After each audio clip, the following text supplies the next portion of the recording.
your hair. There's a look in your eyes. I think whatever the first idea you start with, the record always ends up being totally different to that. That's what, in my case anyway. I went through lots of different ideas before we started properly on this record, and none of them, it didn't turn out like any of those. It only turned out to something much different and much nicer and greater as well, I think. So you can have all the best plans in the world, really, but I think until you start recording, you never know where it's going to go, really. And one thing leads to another, and all of a sudden you're in a different direction, and off you go, you know.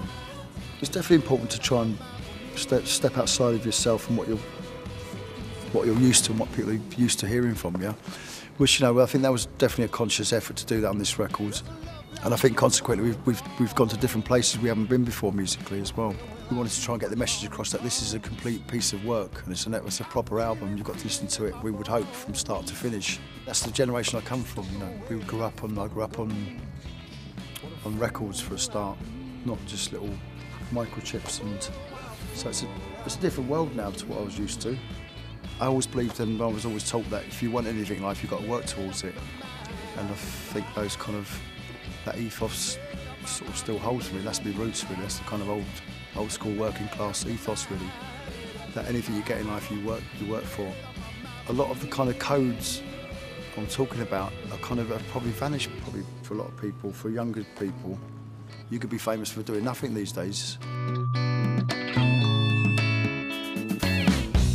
They say there's a time and place for everything, but this ain't one of those times. I don't know if there was too much of a conscious effort on this record, but I think it was a bit a case of, like, forget whatever rules you thought were there, because there isn't any. You know, you invent them as you go along, really.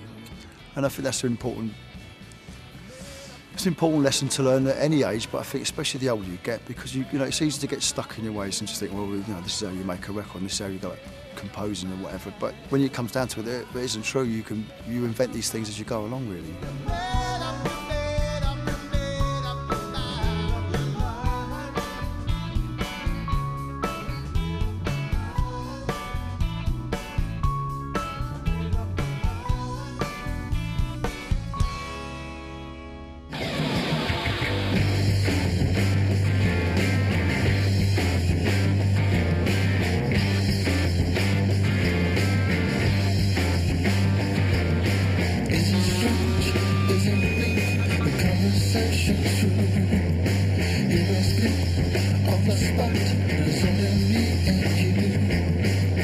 Echoes Around the Sun has got Noel Gallagher and Gem Archer playing on it, and it's co-written with me and Noel. But it was kind of Noel's backing track, really. He had the ideas anyway, and he had a drum track which he came down and sort of played on top of.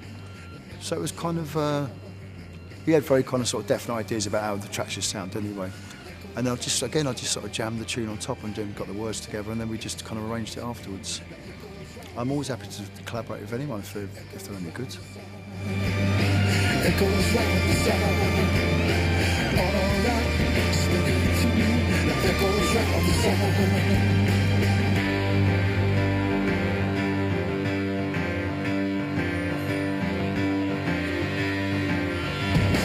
I mean, we started this record like a year ago, or sort of early April, so it's been like a whole sort of year cycle. And I think there's a lot of that in the record for me, and there's also a lot about seasons and also the elements as well. So there's kind of a lot about nature as well as a sort of spiritual force. It's not a concept album as such, but it's certainly got it's a musical journey to me. It's a year in someone's life. It's a cycle. My biggest misconception about me, I think, is probably that I'm miserable and grumpy, which is, you know, I've got that side to me, but it's not true. I'm a very fun-loving person. I'm like a beach boy. Fun for me.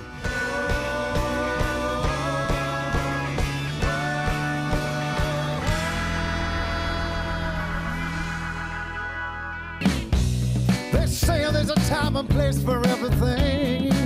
When I was 18 or 20 or 21, I couldn't imagine being 50, let alone still be playing music. I couldn't imagine getting this old. But, you know, you turn the corner and all of a sudden you're 30, then it becomes 40, and so it goes, and that's life, I suppose. But I'm awful glad I'm glad I've got here. I'm glad there's a lot of people I know along the way who haven't survived it. So I'm grateful to sort of, I'm happy and grateful to be here still, and still be making music as well, and still loving it. And to be able to write songs that mean something to people, and 30 years down the line, or 40, or whatever it may be, 100 years down the line, people will go back to them, people will discover them, and they will mean something to people's lives. Yeah. Well, the whole mod thing is just it's just ingrained in me, really. It's just kind of, it's a constant for me. It's a constant source of amazement and faith and inspiration, and it's just a way of life and a way of thinking. So that never really leaves me. I can't imagine it would ever leave me, really, regardless of how old I get. I'm still enthusiastic about music because I'm essentially still a fan. And aside from going back and listening to all the stuff I've learned for the last 40 years, I'm still discovering new things, you know. And I think, if anything, it depresses me because the thought that I haven't got enough life or time to hear everything I need to hear or should hear. Music couldn't end for me tomorrow. I mean, that would have to be me sort of dropping dead, because I can't imagine ever not sort of playing music or being involved in music or listening to it in whatever shape or form, really, because I just love it so much, and it's just such a massive part of my life, you know, and who I am and what I'm about.